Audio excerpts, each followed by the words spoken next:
What's up, everybody? Welcome back to another edition of Elevate Your Grind, brought to you by the Cannabis Lab. I am your host, Todd Rosales, and it is lovely to be here today. For those of you that are just tuning in, you might see that it kind of looks like the Home Shopping Network going across the screen. So you have this new little toy that I can play with, and I can change messages and show you guys different information, and we're going to be messing with it throughout the whole show. So hopefully it doesn't distract too many people from our main objective here, but we'll see how it goes. The cool thing is we can show videos and everything else. So our first guest today is our test pilot in this experience, and I'll welcome him in just a second. Folks, of course, if you want to watch this interview or any other interviews and you are on the go and can't do it now, you can always find them on Apple, Spotify, Stitcher, iHeartRadio, wherever you listen to your podcast. Of course, if you want to see our beautiful mugs in person, you can run over our YouTube channel, youtube.com/@thecannabis lab. And if you want to be a member of C Lab, check out everything else that we have going on in 2023. You can find us on Instagram at the Cannabis Lab, or check us out at www.joinclab.com.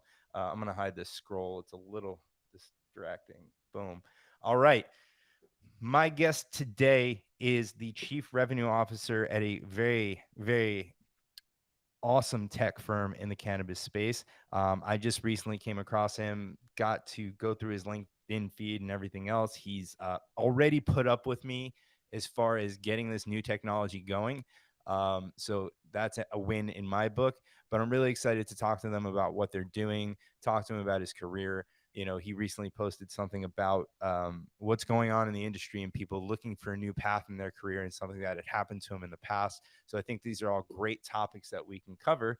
So with that being said, please welcome West Paschal, the Chief Revenue Officer of Alpine IQ. How's it going, man?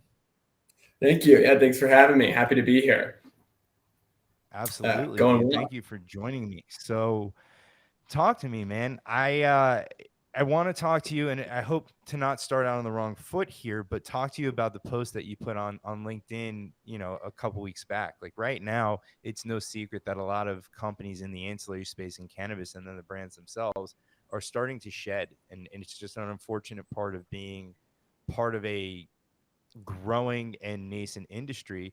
You know, you said you put a post out there that this had happened to you in the past, and look at you, you found a new direction and are thriving in the same industry. So I'd love if you can kind of share any of that experience with us. Oh, yeah, absolutely. I mean, I think you're probably referencing my post around my time coming to an end at my former posting, which was at Tilray. Yeah, I think happy to share that story. I came into the industry working for Tilray. That was how I joined cannabis. And it was during that really frothy time in the market where tons of capital poured in between Canopy, Aurora, and Tilray, all going public on the NASDAQ. And that brought in a ton of cash, and it also opened up a lot of doors for opportunity. And I was one of those people that packed U-Haul, moved 41 hours across the country from Atlanta to Seattle, and jumped headfirst into the space. And the reality of that really frothy, capital heavy time is that there was all this money that came in, but there really wasn't the market to put it somewhere to actually make it and make a clear path to profitability, because the market just wasn't ready to take that. It's like having a massive team that's ready for thousands of dispensaries when they're all really focused on this slow rollout of dispensaries in Canada, which took a lot longer than people realized. So, my experience with them, I drove M&A and strategy for retail investment for Tilray's retail arm. So I made relationships with retailers, and that was my first exposure. I was working for Tilray's VP of retail, and those relationships. So in spectacular fashion, that some of our investments did not pan out the way that they were originally announced. There was a 420 public or premium markets public NASDAQ announcement.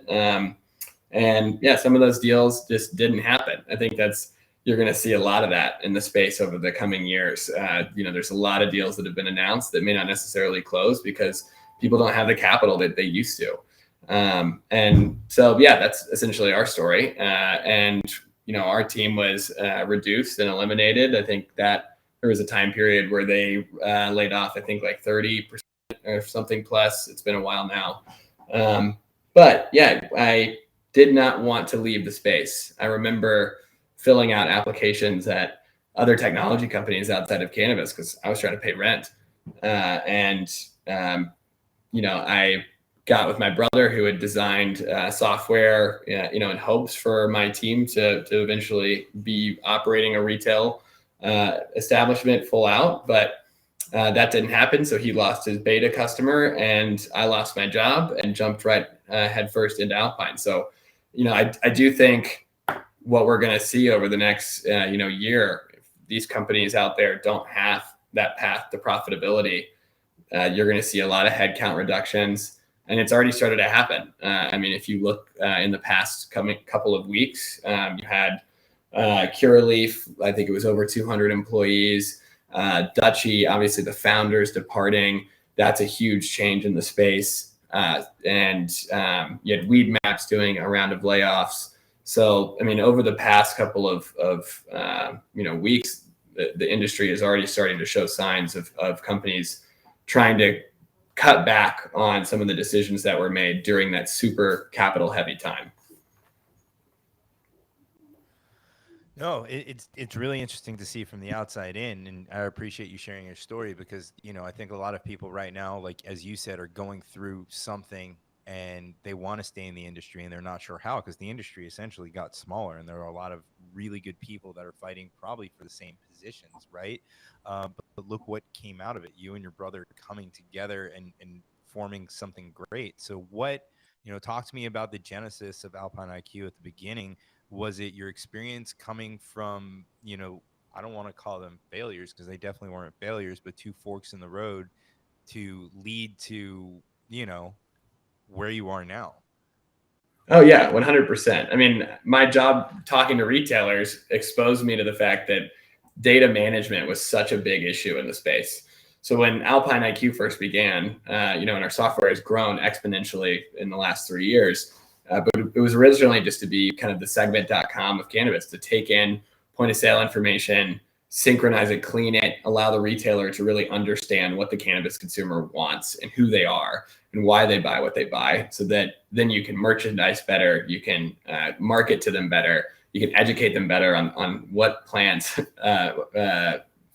what cultivars would be more likely to fall into their taste based on their purchasing behavior. And so all of that is what we set out to kind of solve, and we've just incrementally added to the software based on the requests from our existing partners. That's our biggest thing at the company, is just to listen to the customer. And we actually have, entirely in-house engineers. So when we get requests, we move on them pretty quickly. Very cool, man. I love the success story there. Was it, and again, I don't know your past prior to Tilray, was it difficult for you making that leap from working for, at the time, would be one of the closest things to a blue chip company in the cannabis space, even though very much still a startup, to being a true entrepreneur and, kind of being at the top and everything being on you and your brother? What was that transition like for you? Terrifying. No, it was, I didn't want to leave the space, and my brother has, had entrepreneurial experience. So his background, he was definitely startup heavy in his experience. So I had the cannabis background, and that was what I came to the table with. That's what I leaned on. I felt like my exposure and, my job at Tilray gave me a ton of, it was like a fast course, fast master's degree in the cannabis industry, because you just were able to network and hear people's stories so quickly at that time in particular. So it was transitioning from a very cushiony, or what I perceived to be cushiony, corporate environment down to a startup was definitely a huge change. But the upside is, I get to work with my brother, who I love. I get to work with so many of my friends and people who have now become my friends. And that startup environment was so fun, and still remains today in the company. I think even though we've definitely grown in headcount, we're still very much a startup, innovating extremely quickly, up entirely new verticals and product offerings. So still moving 1,000 miles an hour and loving every second. Very cool, man. Again, I love the success story. And now you go from, the true startup to you manage a full sales team. And I love seeing some of the things that you post on LinkedIn. And I can definitely tell that they're authentic, which is nice, especially coming from, say this nicely, an ancillary company, right? Because there are a lot of them that are just not super cannabis friendly. They're targeting the industry, so it's good to know that there are real people on the inside. How was that for you as well, growing within the company, going from true startup, where I imagine, you know, chief revenue officer, and the early days, you're the sales guy, right? And it's always funny to potentially carry a title like that, but essentially you're the sales guy. You're the one that's out there selling it, making it happen. Obviously, you have your team behind you to support you, as all great salespeople do. And then to go from being the guy who was in the room selling it to now training another team of people to essentially replicate what you did, leveraging their own style. It's not always an easy transition. Was it something that you had experience with prior, or did you have to kind of learn as you were doing it? Definitely. I've had experiences, working small teams, large teams, so I understand team dynamics well before, starting Alpine. But no, I think it was a natural progression of things. We started up, we hired a few salespeople underneath me, and my whole goal was to try to get them all to feel like they could put themselves very firmly in the shoes of the retailers that they were speaking to. And now, obviously, we service other parts of the cannabis industry, like brands as well. But no, it was very much just trying to get them to understand, what does it feel like? What does it mean to be an operator in the space today? And one of the first things I train people on when they come in is that journey to getting a license. And how if somebody says they just opened a store, the first thing you'd better say is congratulations, because it is such a long journey. It takes capital, takes so much effort. There's regulatory hurdles every step of the way. And so trying to train that mentality into our initial salespeople, put them in a position where long term they naturally grew to be amazing directors. And yeah, our sales team has grown today. Our customer success team is one of the largest in the company, if not the largest in the company from a headcount perspective, because once they are already existing customers, after that, it's all about, hey, how do we help people understand how to use this platform? Because there's a lot in there. There's a lot of different tools that drive revenue, that create really unique customer experiences. And I think that there's plenty of operators out there who still have the mentality that, hey, all I want to do is, send some text messages to my consumer. But the reality is, long term, companies and operators need to think about their holistic consumer engagement strategy, talking to customers on the mediums and channels that they prefer, and speaking to them about the products that they're interested in. I think that's critical. No, and I agree with you. As someone who has a background in doing what you guys kind of do with other people, that the people who are just sending out messages to send out messages, those are the ones that we would lose as customers because they just didn't understand it, right? I think, and you guys provide an amazing ecosystem for this that we can dig into. I just want to stay on the sales team topic for a second, but providing this ecosystem, I think, especially in California right now, retailers have the opportunity to be communities, and they're not taking advantage of that, right? When you go into, it's unfortunate right now. Obviously, it'd be great to have quick transactions in cannabis, but that's not realistic right now, because you have to go in, you have to give your ID, you have to be served by somebody. I know there are some stores like Project Cannabis in San Francisco that, they give you a basket, and you quote unquote get a shop, but you still have to check in, and it's never really going to be a quick experience unless you're doing a pickup or something like that. So if you're going to bring people into the store, and again, this is more me pontificating at this point because I found one topic and went on it, but I think they have the choice or the chance to make that community feel where the bud tenders and you like what they recommend, and you maybe know some of the other customers. And I think a technology like yours, and I'm sure you guys already have this approach when you talk to people, can help build a community around that particular store, as opposed to it just being a purely transactional environment. Well, absolutely. I mean, you nailed it. It's speaking to individuals. That's what the kind of community brings, right? It's understanding the exact needs of every individual customer that walks in, and speaking to them like the individual that they are. And I think that the beauty of cannabis retail. There are so many SKUs. This plant comes in so many different shapes and forms and offerings that there's kind of an endless journey of discovery as a cannabis consumer, having been one for nearly a decade now myself. And I think that is what kind of enables there to be, that's what requires the need for kind of open communication. How does information travel about who the best cultivator is, who the best processor is? I mean, that usually comes from the bud tenders to the people that are shopping there. And so I think that if we can kind of enable those conversations outside of the four walls of the retailer, then you're greatly expanding that reach, and you're helping people connect with the plant in more ways than ever. So yeah, that's 100% our goal is to help the retailer understand that customer first with data and analytics, and then turn around and be able to market and create, refer a friend programs, interactive engagement in store and out of store, charity events. I mean, you name it. It requires a complete set of tools. And that's what we think we offer. That's what we know we offer. That's awesome, man. And I know, of course, I said I wanted to stick on the sales team thing for a second, and I was the one who took us completely off course into a different topic, and I'm historically known for that. But I love, again, it's going back to kind of your entrepreneurial journey. I love seeing online how you motivated your sales team. So, of course, we have this new platform, so we can start bringing stuff up here that we couldn't do before. Now here you go again. You say you want your freedom. There is a really who am I to keep you down? Just make it for fun. I love seeing someone, especially in a younger Which on the right that you should play the way you. I always knew that video would come back. Well, that's see, this is why we have this new platform now, so we can use these videos against people here. Yeah. No, this is actually one of my favorite, I think, stories from the startup world.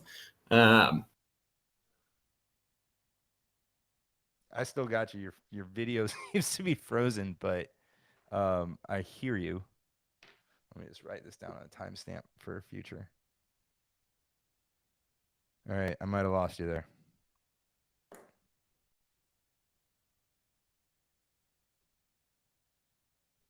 It's showing your network connection's not good. If you need to drop and come back, we can. We can just edit this out later.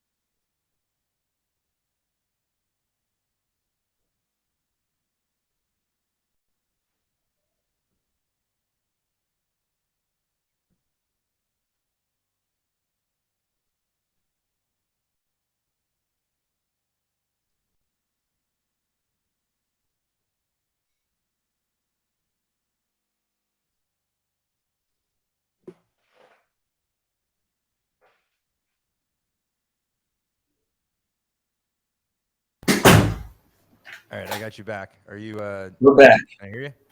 All right. Yep, I don't know what happened.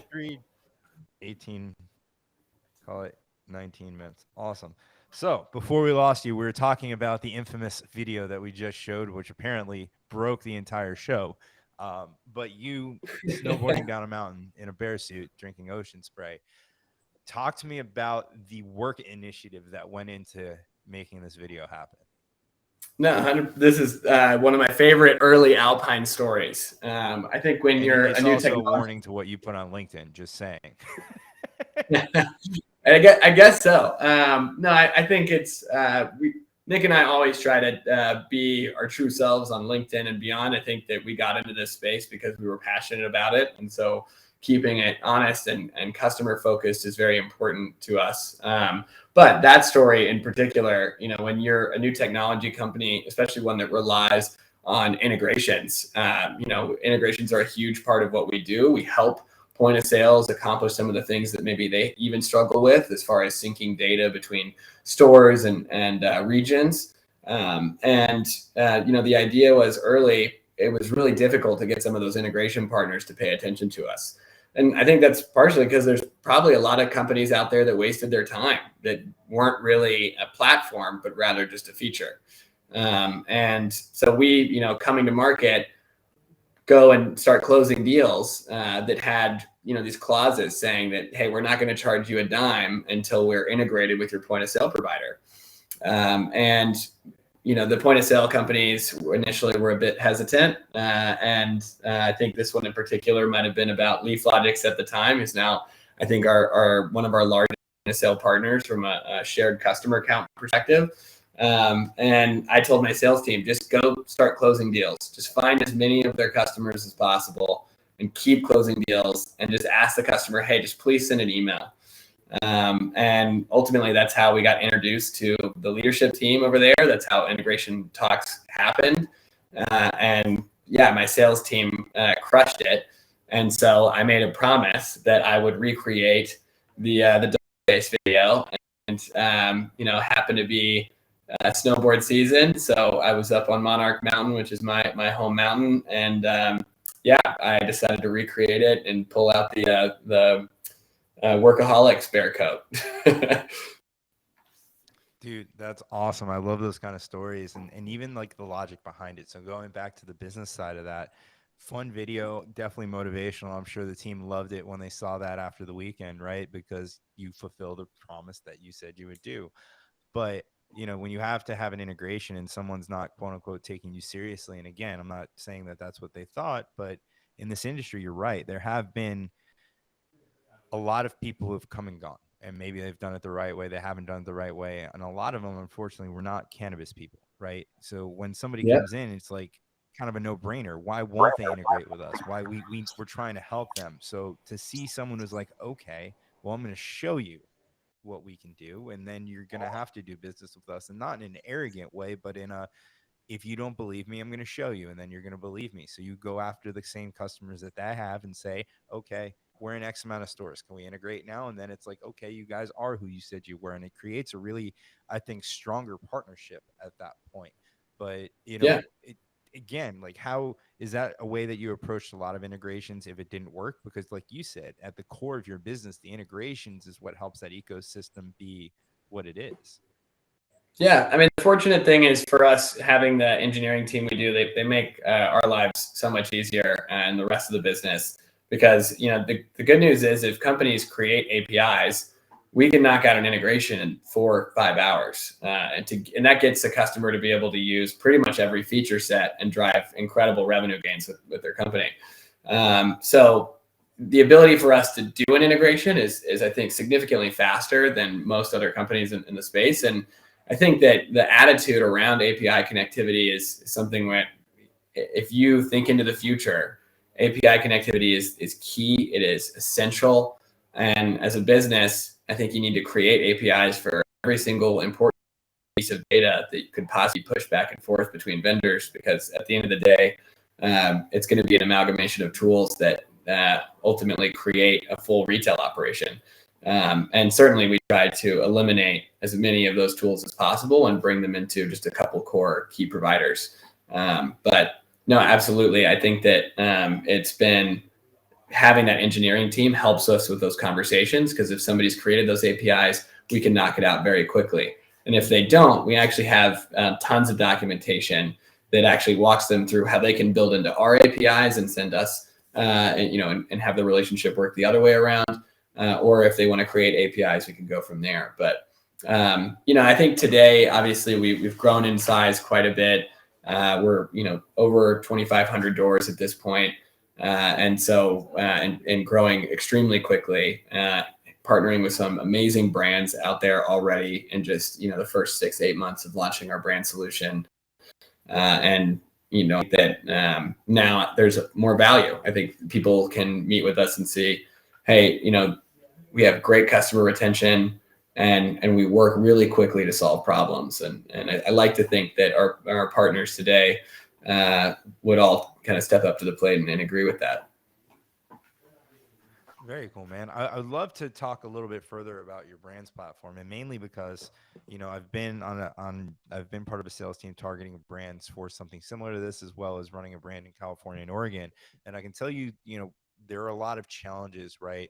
Whereas, bud tenders really do control a lot of the sale, no matter, even if you can reach customers directly, if the bud tender can kind of erase that, very similar. The biggest challenge as a brand in California, especially, or even Oregon, is you're a B2C company that kind of has to run like a B2B, because that's the information you have available to you, right? You know how much you sell to a dispensary. Sometimes you get that information back from them. It's rare, it's never really timely.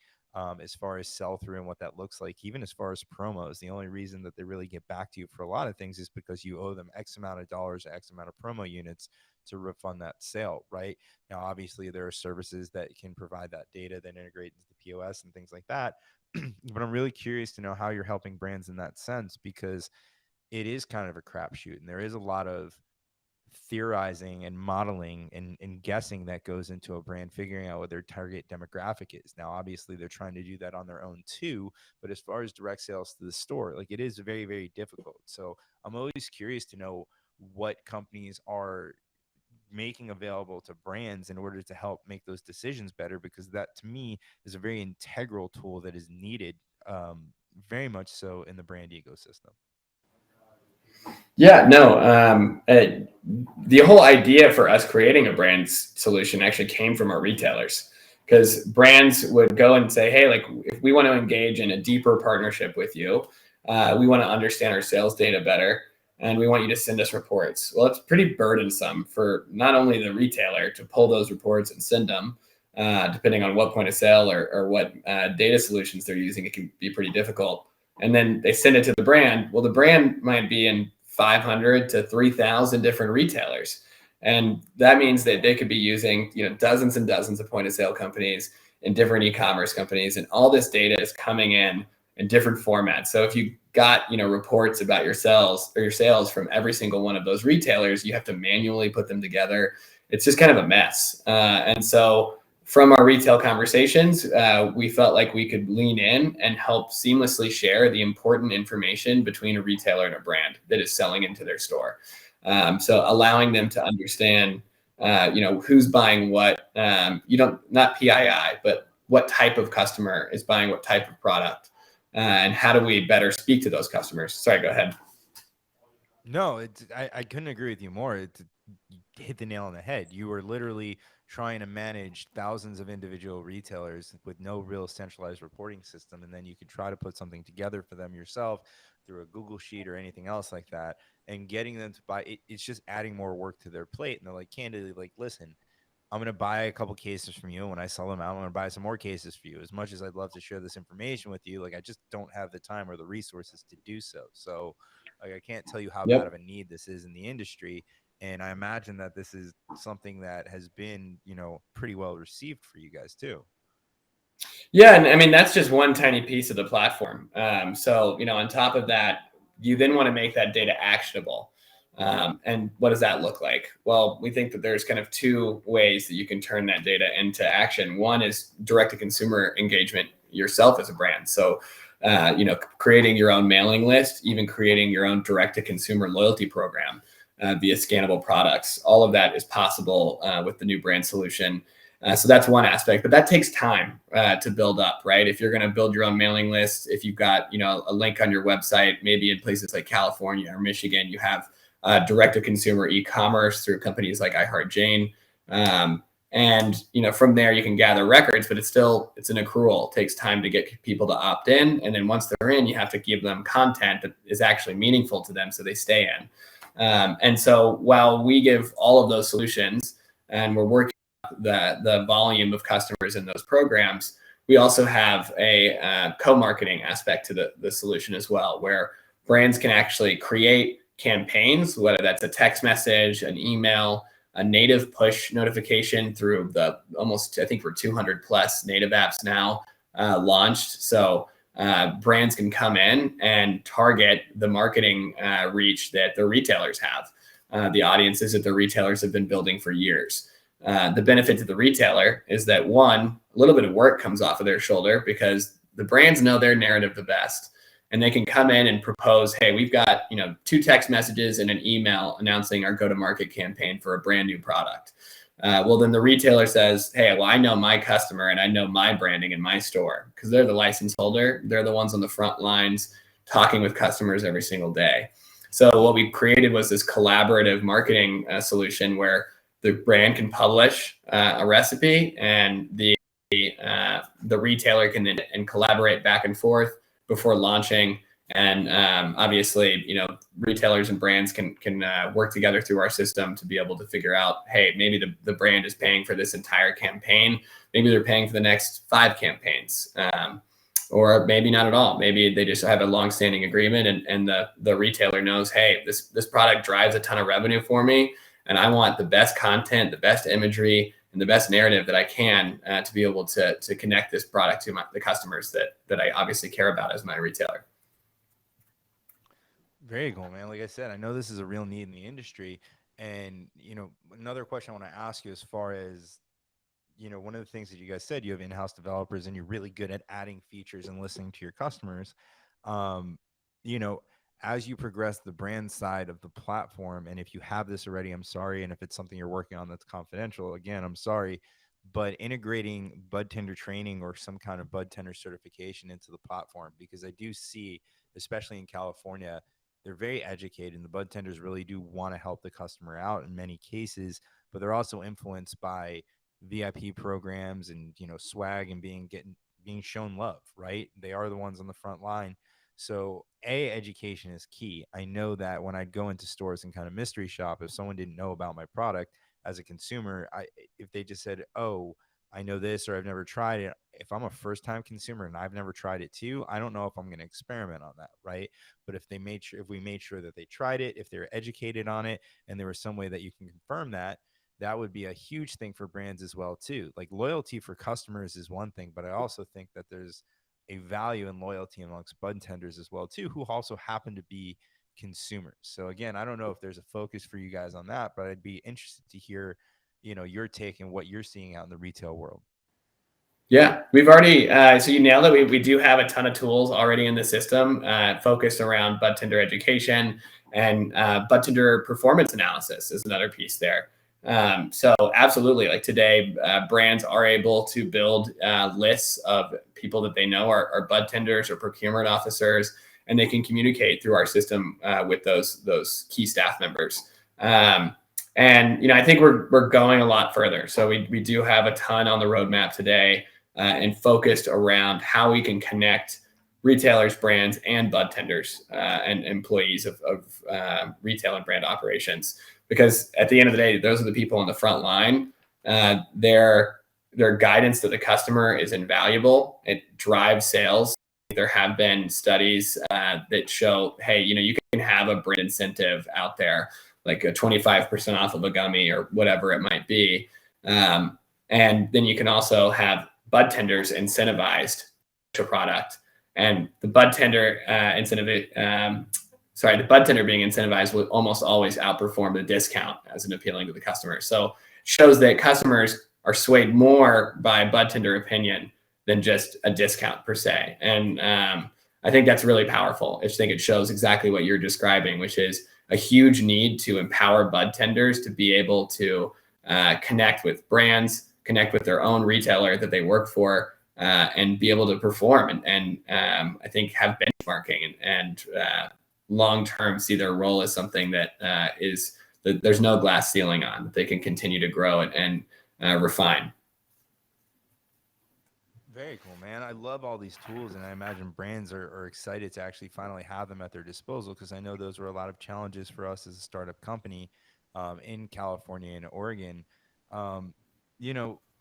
I listen to you talk in the knowledge that you have and the passion that you have. Like, as an entrepreneur, as somebody who's still and was able to stay in the cannabis space, looking back on what happened to you at Tilray, as a lot of people will be looking now, do you believe that now was kind of a blessing in disguise? Because it sounds like you said you had a kind of cushy job there that seemed like security.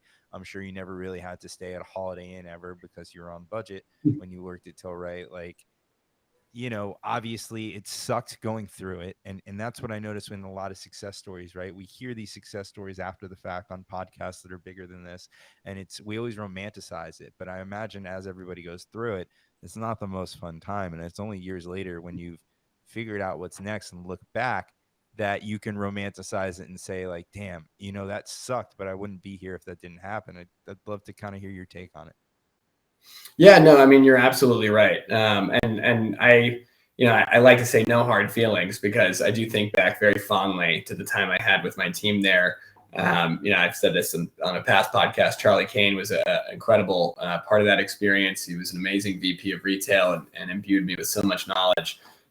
So I love my time there, and leaving, you're absolutely right, was hard. I've made jokes in the past like, hey, I'm glad I didn't end up homeless, because Seattle was an expensive city, and we would not have been able to live very long in that place without having some form of income. It just had to happen. So yeah, absolutely. I think that when your back's against a wall, you'll find out that you are capable of a lot more than you thought you were. And it's been an amazing journey. I've been able to lean on my brother and have my brother lean on me. And I think that's been incredible. And our CTO has also been there from the very beginning. And it was just the three of us for, I want to say, the first 8 months, 8 to 10 months before we made any other hires. And yeah, I think about that time as the grind for sure. But I also think about it so fondly. It felt like every day was 28 hours. And yeah, it's a time that I now look back on, and I do remember it being difficult and stressful. But I also look at it fondly. That's awesome, man. And it's really cool that you get to work with your brother. It seems that you guys really do care for each other. Again, it's stalking you on LinkedIn. There's the picture of you guys that somebody snapped candidly hugging and, getting to the point you are. And that I think means a lot. I assume you guys may not have worked together in companies in the past. What was it like when you first started working together? Was there, butting heads? Was it, were you not afraid to push back on something because you guys have been brothers and you had done that your whole life? Was there ever an instance where, leading into the holidays, you guys were in a heated debate and then you had to have Thanksgiving dinner together? Talk to me about what it's like to work with someone who, you also have to see outside of the workplace and you can't really talk trash about because his mom too, right? So. No, totally. No. So Nick and I's dad actually had us, starting companies super young. I think my first one was 8th grade. It was a lawn care company that Nick ended up actually doing with me. So we definitely had some experience working together, and that lasted all of high school for me. So having that, already had a bit of experience having the startup life with my brother, and grew that business pretty significantly and ended up selling it off before college. But coming into working with him with Alpine, it was never a question in my mind. And Nick is the tech side, right? He's had software companies in the past, and his leadership has been incredible, I think, in the business so far. So honestly, I've gotten to learn a lot of the entrepreneurial traits that my dad taught him because he was already starting companies when our dad was still around. Now that my dad's passed away, I get to learn some of that from my brother through getting to make a company with him. And it's been an amazing journey. And being able to learn from him and lean on him has been absolutely amazing for me, and makes waking up every day and going to work just a little bit more fun. That's awesome, man. I love hearing those stories. And again, like, it does have, we'll call it a happy middle because you're very, very far from the ending. But, I think a lot of people want to hear stories like this, and hopefully it inspires other people that may not be in the best situation right now when they're back against the wall to figure out what they need to do to dig out of it and come out bigger and better than before and use that experience, because there are not that many people in this industry that have years of experience. And if you do, that's not something that somebody can gain on you immediately. In fact, they need to take the exact amount of time that you did to get that. And by then you'll have double. So, Yeah. I think that's an inspiring story for a lot of people. we're getting towards the end here because I know we only booked an hour. What are some of the things that you'd like people to understand about your company that they may or may not just by looking in from the outside, right? Because to me, there is a core of authenticity. There is a core of people who understand cannabis and use the plant and have experience in the retail world that are bringing personal experience in to help solve problems, and then also listening to people that are still on the front lines and doing so. I might have stolen what you wanted to say, but having said Yeah, that, no, what would you say? no, I think, what do I want people to understand about our company from outside looking in that maybe they don't? Yeah, a huge part of it, we always do say, this is built for stoners by stoners. But I think what that really is intended to mean is that we built it thinking about the end customer first, creating a really incredible, unique journey, seeing some of the innovative customer engagement strategies that our retail partners have deployed and our brand partners have started deploying has been really amazing. I feel like I get to actually see the value that we're bringing to the company in real time because our company is pulling out that sales metrics, and we can see it in a dashboard. And I think that customer being our true north is something that applies to the end consumer that's walking in the store to buy product, but as also to the retailer. When they have an idea, we don't like to say no. And, obviously there's certain things we have to say no to. But if it's possible and all, it's just a matter of writing some code, we're ready to get our hands dirty. I think that long term, that's what's going to keep us on top. It's what's going to make us continue to be profitable well into the future. I don't want us to ever end up as one of those companies that has no path to profitability. We already found one, and I intend to keep it that way. And I think it's all been because we have great partners who have great ideas, and then we go out there and build it. That's awesome, man. I love hearing that. So before we let you go, let's get all of the why can I think of it? All the promotions in there. Any social media handles, websites, how people can reach you. AlpineIQ.com is the website where you can go learn all about the product. There's contact pages on there. There's a chat on there. You can hop in, talk with one of us. We'll get meetings scheduled, learn about your business, and see how we can lean in. Beyond that, no personal social handle for me here, but keep an eye on Nick and I's LinkedIn, and we like to speak honestly about what's going on in the industry, and never afraid to shy away from healthy discussion. Very cool, man. Wes, thank you for joining us today. Yeah, no, thank you for having me. This has been fun. Absolutely, man. Well, thank you to Wes, and thank you to everybody at home for watching. Of course, it's been another episode of Elevate Your Grind. I hope we didn't distract you too much with all of our new awesome graphics. At least we got to see the video in there. Folks, of course, if you missed any part of this interview or you'd like to see our complete library of interviews, you can check that out at youtube.com/@thecannabis.lab. Of course, if you're on the go and you want to listen to it in the audio, you can go to Apple Podcasts, Spotify, Stitcher, iHeartRadio, wherever your favorite podcasts are done. Folks, if you want to be a member of C-Lab, it's on the screen, www.joinclab.com for upcoming events. Also, joinclab.com. This has been another edition of Elevate Your Grind. We'll see you next week.